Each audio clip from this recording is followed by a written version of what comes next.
Here are 15 of the best Ask Reddit stories for today. I hope you enjoy and remember to subscribe. It really helps us out. We post new videos every day. My roommate will regret eating my food and using my stuff. My roommate has been using my shampoo, my toilet paper and eating my food. She has never asked and always refused to pay for something. I noticed she doesn't have food or toilet paper at all. She spends all of her money on clothes, alcohol and expensive things and eats my food instead. I put laxatives in all of my food, of course I won't eat it. I put cooking oil in the shampoo and conditioner bottles, but I feel like that's not enough for the shit she put me through this year. Long story. I'm open to any other ideas. He cheated and I'm not having the baby. I am relieved to have ended my relationship with my unfaithful partner.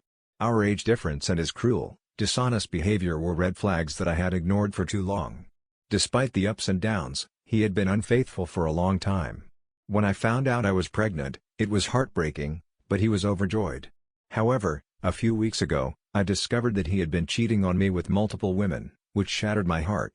I was faced with a decision to either have a baby with a liar and regret it or to terminate the pregnancy. I chose to terminate the pregnancy without his knowledge, and it felt liberating to see him fall apart and deny everything. Some of my friends and family may disagree with my decision, but I am happy with my choice. Just realized today my husband doesn't eat in the morning to feed our son and me.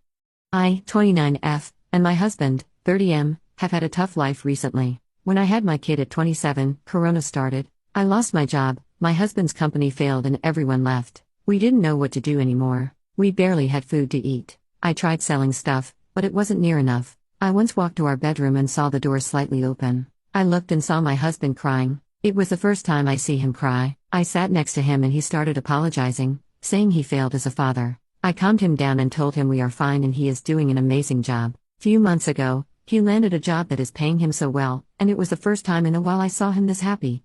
But thinking about it, I noticed he stopped eating breakfast with us. There are days he wouldn't even eat, and just sits with us on the table and looks at us eating. When I asked him, he would say he wasn't hungry. There were nights he wouldn't sleep either. I kept asking him every day if he is okay because he is too skinny and looked so pale because of that. He finally told me yesterday why he was doing all that and said he wanted to make sure that me and our son had enough to eat, so he would skip eating to make sure there is enough food for us. And he would stay up at night planning how he is going to spend the money on groceries and stuff. I started crying when he told me all that. He was sacrificing his life for us. I don't know what I was going to do without him. His income now is enough to support our needs and wants. He buys our son a lot of toys and just bought me a new iPhone few days ago. Your marriage end. I told my husband I didn't want to have sex one night. I don't remember why. He started yelling and chased me into the laundry room. I was trapped. He spit in my face. I stood still, frozen. And then, I bolted past him. I ran but he caught me. He threw me to the floor and dragged me by my hair to the door. I remained quiet. I didn't want to wake out baby. My husband put his hands around my neck and began to blank me. I looked into his eyes. I saw fury. I thought, if I die, who will raise my sweet baby? A calm came over my husband's face. He got up and left the house. I packed a small bag, grabbed my son, and drove to a motel. I called my parents and they wired money for a plane ticket. The next morning I left the state. I left my beautiful house, my lifestyle, my American dream. I walked into freedom, safety, and security. No one has ever put their hands on me since that night. If he hits you once, he'll do it again. If he hits you, leave. Do not hesitate, leave.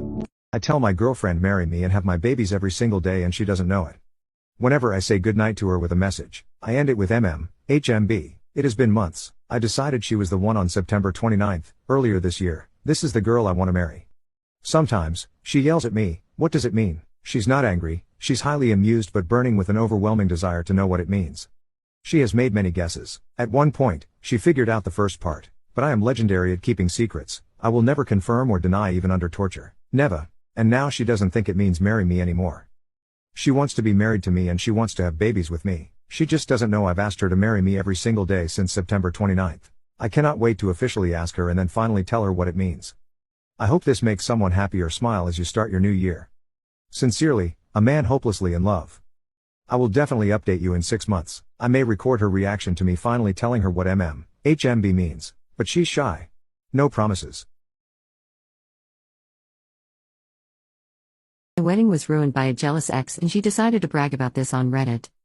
My husband and I have been married for 2 weeks, and I'm already having regrets. My husband's ex has really been making things difficult for us. She makes sure my stepchildren call me by first name rather than any term of endearment. Our wedding happened to fall on one of her days with the kids. My husband invited her for reasons I'm still unsure of. I was aware of her receiving an invitation, but my husband never informed me that she had accepted. She came with the kids an hour later. I assumed she was dropping them off, but she had intentions to stay. She was dressed more elegantly than me and that felt off, so I asked her to leave. She disrespectfully told me that she would be staying. My husband and mother-in-law told me that she was like family and would not be leaving. I was disgusted by this, because it was obvious what this woman was doing.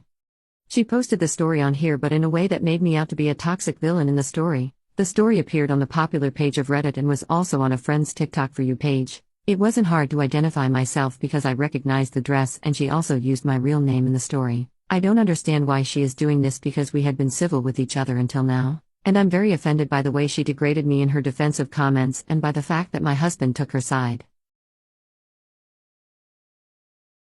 What's the luckiest thing that's ever happened to you? I had my car stolen when I was 19. A few months later I was driving my new car from Seattle to Portland at 3 a.m., no other traffic around, and my stolen car passed me on my left. I followed the guy for about 120 miles back to Portland. At one point he pulled beside me and waved at me, thinking we were road rally pals. I returned a death stare. Followed him home, called the cops and got my car back. When I think of what had to align for my car to find me again, it blows my mind. Somebody knocked a glass bottle of Snapple off the shelf and I had to go clean it up. I looked at the cap and it was a winner from their prize event. It was for a $500 gift card. I was at a mall and heard a woman scream from the upper level.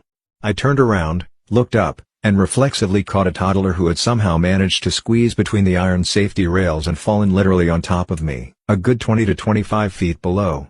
Perfect catch, not a scratch.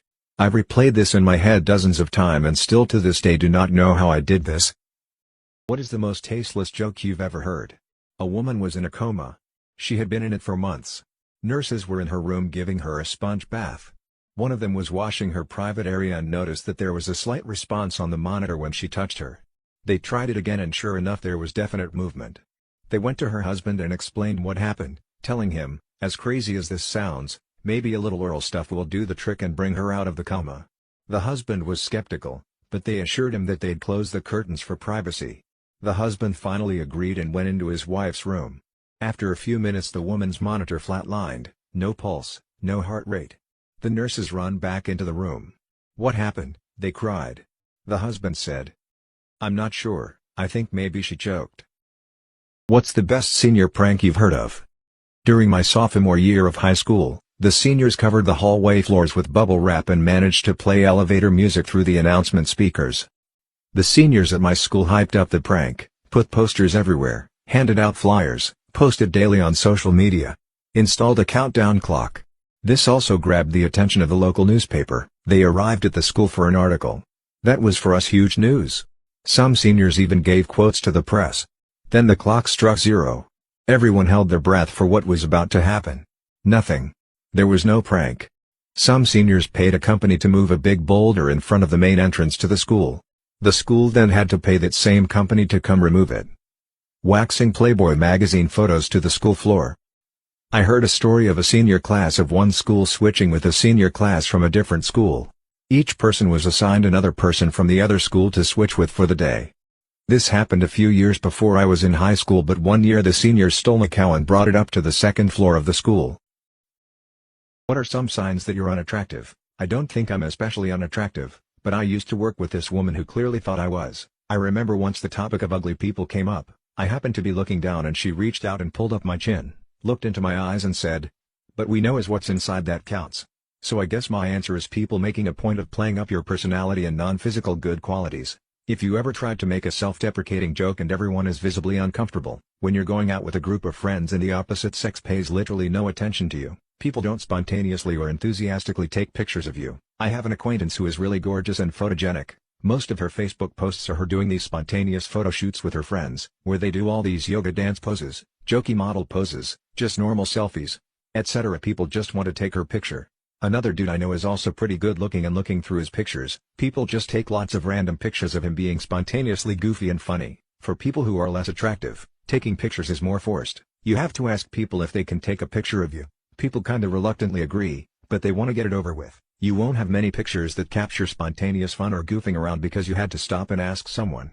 It'll be a quick "hey, we're hanging out" selfie, but we also probably won't look at the picture together. I notice with the more attractive photogenic people, not only are there more pictures, but people want to look through them and comment on how awesome they are. What's a minor confession you'd like to make today? I was staying in a hotel and brought a girl back.